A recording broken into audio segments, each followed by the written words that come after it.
Hello everybody, আপনারা সবাই কেমন আছেন? আসলে আপনারা সবাই ভালো আছেন। তো আজকে আমরা হেলথ টিপসে একটা গুরুত্বপূর্ণ বিষয় জানবো। সেটা হচ্ছে স্বাস্থ্যবৃদ্ধি করুন সহজ নিয়ম, সহজ কিছু নিয়ম মেনে। ঠিক আছে? আপনাদের স্বাস্থ্য যাদের একদম খারাপ, তাদের স্বাস্থ্য কিভাবে সুন্দর করতে পারবেন তা আপনারা এই ভিডিওর মাধ্যমে জানতে পারবেন। তো পৃথিবী জুড়ে এমন অনেকেই রয়েছেন যারা কিনা ওজন কমাতে আধ পেটা খেয়ে থাকেন। আবার এমন অনেকেই রয়েছেন যারা শত খেলেও স্বাস্থ্যের কোনো উন্নতি হয় না। বাড়তি ওজন কেমন একটা সমস্যা, ঠিক একইভাবে রুগ্ন বা ভগ্ন স্বাস্থ্যের অধিকারী হলেও সমস্যা। সৌন্দর্য নিহিত হয় নিজের শরীরের গড়ন গড়ন অনুযায়ী আদর্শ ওজনে অবস্থান করার মাঝে। আপনার ওজন যদি আদর্শ ওজনের চাইতে 5 থেকে 10 কেজি কম থাকে, তবে বুঝতে হবে আপনি রুগ্ন মানুষ। একজন রুগ্ন মানুষের চেহারা স্বাভাবিকভাবেই তার স্বাভাবিক সৌন্দর্য হারায়। বেশিরভাগ ক্ষেত্রেই দেখা যায় যে আপনার চেষ্টা করেও কিছু বাড়তি ওজন কমানোর জন্য। তো আমরা কিভাবে কি করতে পারি, কি করলে আমাদের ওজন বাড়বে সেই জিনিসটা জানবো। সকালে বিশেষ খাবার, আপনার সকালে খাবার দিকে জোর দিতে হবে। প্রতিদিন সকালে বাদাম ও কিশমিশ খাবেন অবশ্যই আপনারা। ওজন বাড়ানোর জন্য বাদাম আর কিশমিশের বিকল্প নাই। রাতে ঘুমাবার সময় আধা কাপ কাঠবাদাম ও কিশমিশ ভিজিয়ে রাখুন অল্প পানিতে। সকালে সেগুলো ফুলে উঠলে খেয়ে নিন। সকাল শুরু করুন বাদাম ও কিশমিশের সাথে। বাচ্চাদের জন্য এটা খুব ভালো একটা খাবার। রাতের বিশেষ খাবার, রাতে ঘুমাবার পূর্বে মধু ও দুধ ওজন বাড়ানোর জন্য একটি অব্যর্থ কৌশল। রাতের বেলা ঘুমাবার আগে অবশ্যই বেশি পুষ্টিকর কিছু খাবেন। আর খিদে পেলে তো আয়েশ করে পেট পুরে খেয়ে নেবেন, আর সাথে সাথেই ঘুম।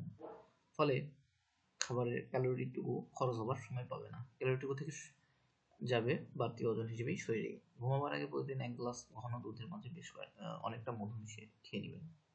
তারপর হচ্ছে তরল জাতীয় খাবার। একটু পর পর তরল জাতীয় খাবারের ক্ষুধা দ্রুত তৈরি করে। এজন্য আপনি ক্ষুধা তৈরি করার জন্য একটু পর পর তরল জাতীয় যে কোনো খাবার খেতে পারেন। তবে অবশ্যই মনে রাখবেন, ভারী খাবার খাওয়ার আগে এবং খাবারের মাঝখানে কখনোই পানি খাওয়া ভালো না। এতে করে খাবার মাঝখানে পানি ক্ষুধাটাকে নিবারণ করে, ফলে ভারী খাবার খাওয়ার রুচি থাকে না। শাক সবজি ফল, প্রচুর ফল খান। ফল পুষ্টিকর খাবার, এতে প্রচুর পরিমাণে ক্যালোরি পাওয়া যায়। ঠিক আছে?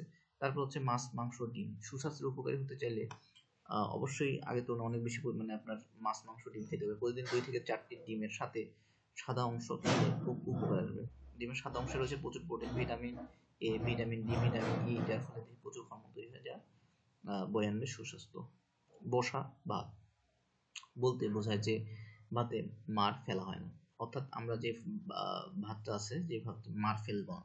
ঠিক আছে? অর্থাৎ আমরা রাইস কুকারে যে ভাত রান্না করি সেখানে মাড় ফেলি না, সেই ভাতটা। তো মাড় ফেলে দিয়ে ভাতের স্ট্রাকচার অনেকটাই চলে যায় মাড়ের সাথে। ওজন বাড়াতে চাইলে এই মাড় না ফেলাই ভালো। এর ফলে ভীষণ উপকার হবে ওজন বাড়াতে।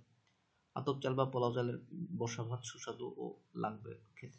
সফট ড্রিঙ্কস এর ফ্যাটি খাবার খেলে স্বাস্থ্য মোটা হবে। তো তারপর আপনারা একটু কম খাওয়ার চেষ্টা করেন। তো খাবারের পরিমাণ বাড়িয়ে নিন। খাবারের পরিমাণ অবশ্যই আগে যেটা খেতেন তার থেকে আপনার বেড়ে নেবেন। শারীরিক ব্যায়াম, কিছু বিশেষ ব্যায়াম শরীরের পেশি তৈরি করে, ওজন বাড়ায়। তাছাড়া ক্ষুধার উদ্রেক করে। জিমে যাওয়া শুরু করুন নিয়মিত, ট্রেইনারের কথা মেনে চলুন। পরিশেষে আপনি খাবার খাচ্ছেন কিন্তু কোনো নিয়ম মেনে খাচ্ছেন না, এতে করে আপনার কোনো কাজই হবে না। আপনার স্বাস্থ্যের কোনোভাবে এই উন্নতি হবে না। আপনি যদি সঠিক নামে তালিকা তৈরি করে খাবার খান, অবশ্যই ওজন বাড়বে, সহায়ক ভূমিকা পালন করবে। আর যদি এইসব না করে আপনার ওজন না বৃদ্ধি পায়, তাহলে অবশ্যই একজন ভালো ডাক্তারের সাথে যোগাযোগ করেন। তো আপনারা ভালো থাকবেন এবং অবশ্যই আমার চ্যানেলটাকে লাইক করবেন, সাবস্ক্রাইব করবেন। ধন্যবাদ, সবাই ভালো থাকবেন।